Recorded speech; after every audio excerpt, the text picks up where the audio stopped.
Before we start the show off today, I want to show off some of the sweet new Kaldheim foils that I just got delivered. And,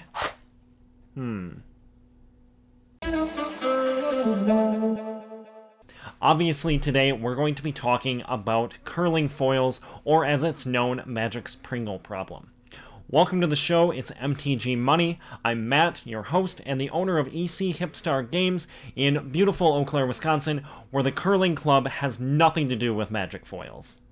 This isn't usually how I start the show, but right away I want to give you the links to the places where you can let Wizards know that what's going on with the foils is not okay.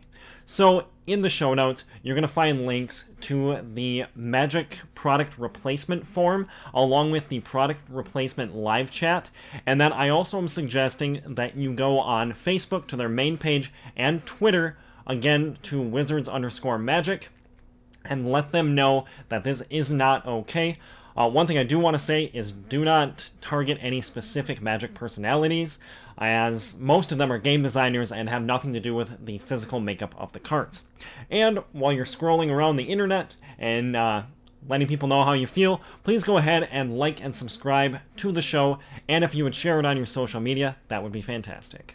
Now, let's talk about the foils, why it's a problem, what it means for you, and again, we're going to finish the show out by letting you know where to go and what you can do about it. So, here I have an actual foil. This is a squash from Kaldheim, so less than a month old. This is actually a card that I got in that same box that is currently filled with Pringles. It was filled with these Pringles before. So, the problem here, obviously, is that when you sleeve this, your sleeve still has a curl. When I go ahead and slot that into my deck, I'm not sure if you can see it or not, but there's a pretty clear gap, and if I've got my deck, I know right where that card is. So the issue there is that you can't actually play the card in a tournament. You're going to get disqualified if you show up with a foil like that.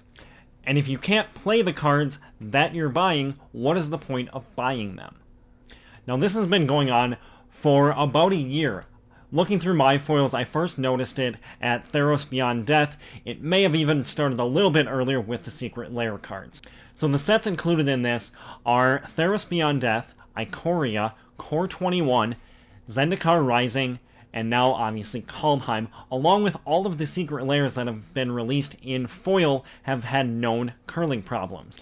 It's so bad that we're starting to see pictures like this pop up all over social media as people turn their foils into little accordions. This picture did prompt Gavin Verhey, designer for Magic the Gathering, to comment that production design is aware of the problem.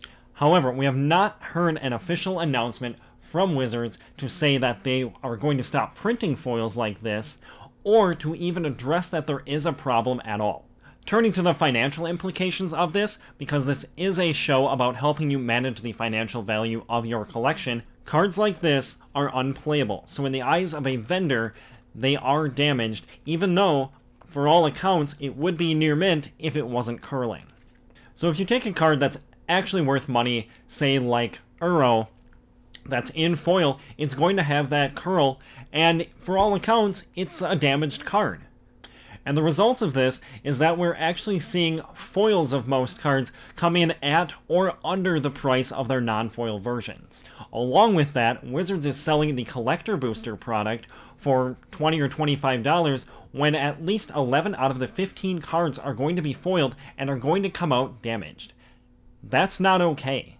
And we need to let Wizards know that that is not okay.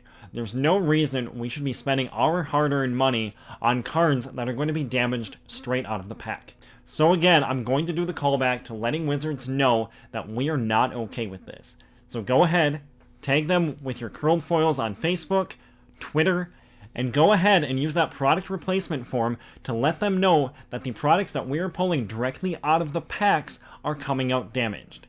And just so we can set expectations, I do want to say that they are not going to replace the cards because all of the cards are the same. I have seen posts on Twitter and Reddit to say that people have tried this already and Wizards is not giving replacements out for these. The idea here is to let them know en masse that this practice is not okay with the Magic playing community. Alright, that wraps up today's show. I hope you enjoyed it. I hope we can do something about this. If you like the show, please like it and subscribe to it, and I will see you here next week with hopefully a more toned down show.